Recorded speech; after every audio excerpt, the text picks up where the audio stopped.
श्री स्वामी समर्थ. नमस्कार मित्रांनो, आज आपण अशा एका विषयावर बोलणार आहोत जो आपल्या प्रत्येकाच्या आयुष्याचा कधी ना कधी भाग असतोच. ते म्हणजे आपली जवळची नाती आणि त्यांनी दिलेला त्रास. आयुष्यात सगळ्यात जास्त वेदना तेव्हा होतात जेव्हा शत्रू नाही तर आपलीच माणसं आपल्याला रडवतात.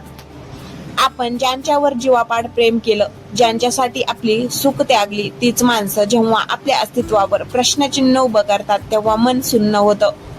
कधी विचार केलाय का की असं का होतं? ज्यांच्या खांद्यावर डोकं ठेवून रडावं असं वाटतं तीच माणसं रडवण्याचं कारण का बनतात? खरं तर आपण नात्यामध्ये स्वतःला इतकं गुंतवून घेतो की समोरच्या व्यक्तीला आपण गृहीत धरायला लागतो. आपण त्यांच्याकडून अपेक्षांचं एक अवघड ओझं आपल्या मनावर घेतो. आपण विचार करतो की मी यांच्यासाठी एवढं केलं, मग याने माझ्यासाठी किमान 2 शब्द प्रेमाचे तरी बोलावे. आपण जेव्हा तिथून फक्त टीका, अपमान किंवा टोमणे मिळतात तेव्हा काळजात एक खोल जखम होते. मित्रांनो, नाती रेशमी धाग्यासारखी असतात, पण जर तो धागा आपण खूप घट्ट धरून ठेवला तर तो आपल्याच हाताला जखमा करतो. जर तुमचं नातं तुम्हाला सतत रडवत असेल तर तिथे कदाचित प्रेमापेक्षा अधिकार गाजवण्याची वृत्ती जास्त असते. आपण कित्येक वेळा समोरच्याला बदलण्याचा प्रयत्न करतो, त्यांना आपली बाजू पटवून सांगण्याचा प्रयत्न करतो. आपण वाद घालतो, रडतो, स्वतःला सिद्ध करण्यासाठी धडपडतो.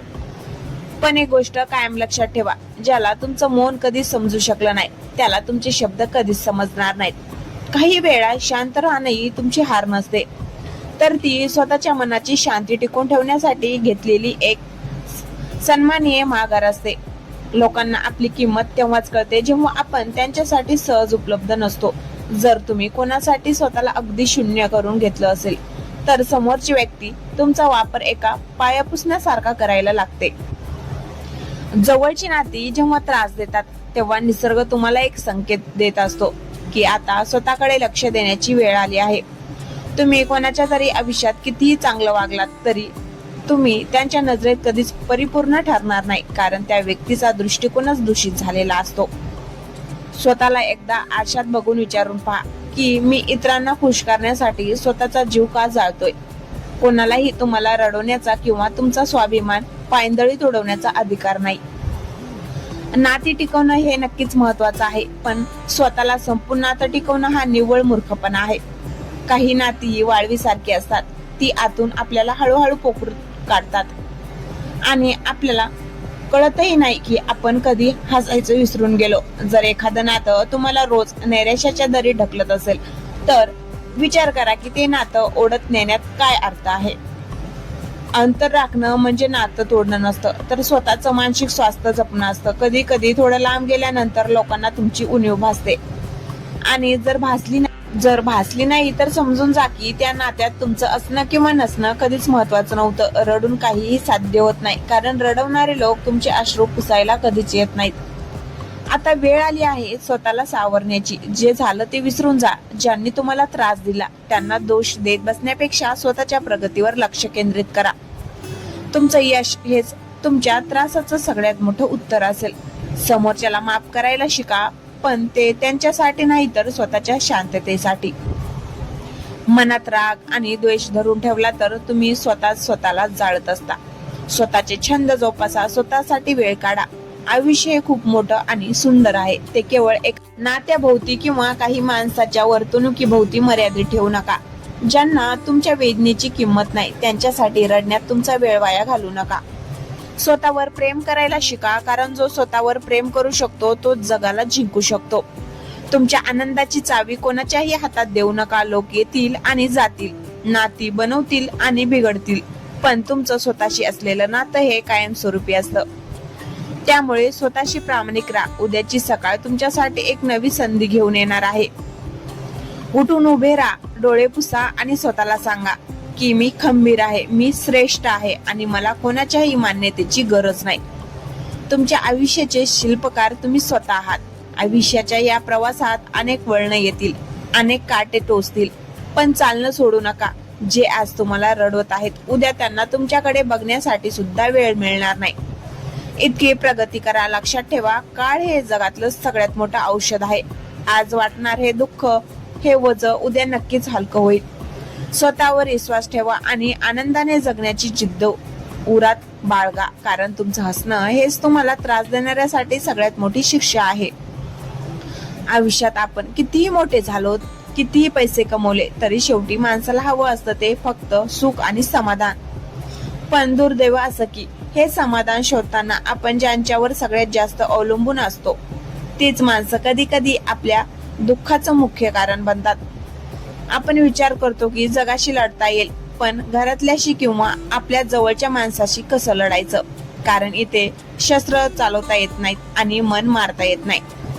तेव्हा आपली जवळची नाती आपल्याला त्रास देतात, तेव्हा वेदना शरीराला नाही तर आत्म्याला होतात. असं वाटतं की आपण कोणासाठी जगतोय. आपण ज्यांच्यासाठी दिवस रात्र कष्ट केले, ज्यांच्या आनंदासाठी स्वतःचे छंद बाजूला ठेवले, तीच माणसं जेव्हा आपल्या अस्तित्वाची किंमत शून्य करतात तेव्हा पायाखालची जमीन सरकल्यासारखं वाटतं. पण मित्रांनो, एक गोष्ट आज शांतपणे ऐका. नातं रडवतंय याचा अर्थ असा नाही की तुम्ही चुकीचे आहात.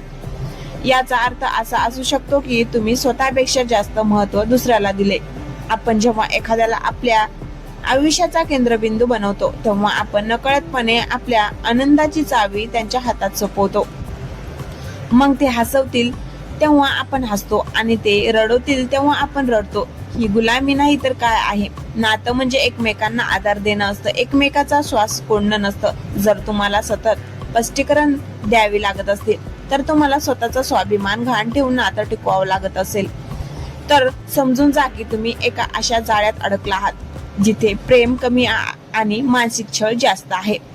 लोकांचा एक स्वभाव असतो, जेव्हा त्यांना कळतं की तुम्ही त्यांच्याशिवाय राहू शकत नाही तेव्हा ते तुम्हाला अजून जास्त गृहीत धरतात. तुमच्या भावनांचा खेळ केला जातो, तुमच्या शब्दाकडे दुर्लक्ष केलं जातं आणि तुमची उपस्थिती त्यांना ओझं वाटायला लागते.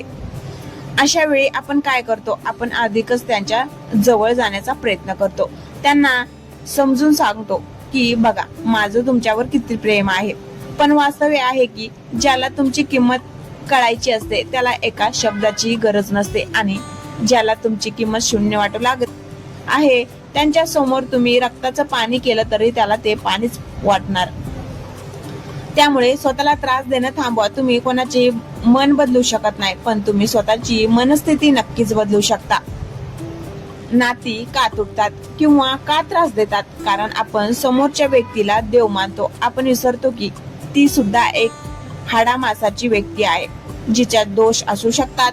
जेव्हा आपली माणसं आपल्याला रडवतात तेव्हा तो तुमच्यासाठी एक धडा असतो. निसर्ग तुम्हाला सांगतो की पुरे झाला, आता स्वतःसाठी उभं राहा. रडल्याने प्रश्न सुटत नाहीत, उलट चेहऱ्यावरचं तेज कमी होतं आणि मन कमजोर होतं. जो रडतो त्याला जग अजून रडवतं, पण जो रडून पुन्हा खंबीरपणे उभा राहतो त्यांच्या समोर हे जग नतमस्तक होतं. तुमच्या डोळ्यातून येणारा प्रत्येक थेंब हा अनमोल आहे. तो अशा लोकांसाठी सांडू नका ज्यांना तुमच्या हसण्याची किंमत नाही. कधीतरी एकटं राहायला शिका. एकटं असणं आणि एकटं वाटणं यात खूप फरक आहे. जेव्हा तुम्ही स्वतःच्या सहवासात आनंदी राहायला शिकता तेव्हा तुम्हाला कोणाच्याही येण्याने किंवा जाण्याने फरक पडत नाही. जवळची नाती त्रास देत असतील तर थोडा वेळ त्यांच्यापासून लांब जा. मौन पाळा. वाद घालण्यापेक्षा शांत राहून तिथून बाजूला होणं कधीही चांगलं. अंतर वाढल्यामुळे कधी कधी नात्यातली ओढ परत येते आणि जर ती आली नाही तर समजून जा की ते नातं फक्त नावापुरतं होतं. जे तुमच्या नशिबात आहे ते तुमच्याकडे धावत येईल आणि जे तुमच्यासाठी नाहीच आहे ते कितीही घट्ट धरून ठेवलं तरी हातातून वाळूसारखं निसरून जाईल. स्वतःला सक्षम बनवा. मानसिक दृष्ट्या इतकं खंबीर व्हा की कोणाचेही शब्द तुमच्या मनाशी शांती भंग करू शकणार नाहीत. लोकांनी तुम्हाला काय म्हटलं यापेक्षा तुम्ही स्वतःला काय मानता हे जास्त महत्वाचं आहे. ज्या दिवशी तुम्ही स्वतःची किंमत करायला शिकाल त्या दिवशी जग तुमची किंमत करेल. अपमान पचवायला शिका आणि त्या अपमानाचं रूपांतर इंधनात करा. तो राग, ती चीड स्वतःला बर्बाद करण्यासाठी नाही तर स्वतःला घडवण्यासाठी वापरा. तुमची प्रगती, तुमचं यश आणि तुमचं निस्वार्थ हसू हेच तुमच्या विरोधकासाठी आणि तुम्हाला त्रास देणाऱ्यासाठी सगळ्यात मोठं उत्तर असेल. आयुष्य एकदाच मिळतं, ते कोणाच्या तरी टोमण्यात, कोणाच्या तरी त्रासात किंवा रडण्यात घालवण्यासाठी नाहीये. आज जे तुम्हाला रडवत आहेत उद्या कदाचित ते तुमच्या आयुष्यात नसतीलही. मग आजचा दिवस त्यांच्यासाठी का खराब करायचा? स्वतःवर प्रेम करा, निसर्गाच्या सानिध्यात जा, नवीन काहीतरी शिका आणि सगळ्यात महत्त्वाचं म्हणजे दुसऱ्याकडून अपेक्षा करणं सोडून द्या. अपेक्षा हा दुःखाचा मूळ पाया आहे. जेव्हा तुम्ही अपेक्षा शून्य करता तेव्हा पहिला मिळणारा प्रत्येक छोटा आनंद सुद्धा मोठा वाटायला लागतो. तुम्ही एकटे आला आहात आणि एकटेच जाणार आहात. या प्रवासात जी माणसं सोबतीला आहेत ती बोनस आहेत. ते तुमचं संपूर्ण आयुष्य नाही. म्हणून आता या क्षणापासून स्वतःला सावरण्याचा निश्चय करा. ज्यांनी मन दुखावलं त्यांना माफ करा, पण पुन्हा त्यांना तुमचं मन दुखवण्याची संधी देऊ नका. माफ करणं हे मोठेपणाचं लक्षण आहे, पण वारंवार अपमान सहन करणं हा कमकुवतपणा आहे. तुमचं हृदय हे देवाचं मंदिर आहे. तिथे कचरा साठवून ठेवू नका. नकारात्मकता बाहेर काढा आणि पुन्हा एकदा जिद्दीने जगायला सुरुवात करा. तुमचं आयुष्य सुंदर आहे, ते अजून सुंदर बनवण्याची जबाबदारी तुमची आहे. कोणापुढे हात पसरू नका, कोणाकडे प्रेमाची भीक मागू नका. तुम्ही स्वतः इतके समृद्ध व्हा की लोकांनी तुमच्या सहवासासाठी असूसले पाहिजे. उठा, डोळे पुसा, एक गोड हास्य चेहऱ्यावर आणा आणि जगाला सांगा, मी पुन्हा सज्ज आहे माझ्या आयुष्यातील प्रत्येक वादळाला सामोरं जाण्यासाठी. जर व्हिडिओ आवडला असेल तर लाईक, शेअर करा आणि सबस्क्राईब करायला विसरू नका. धन्यवाद.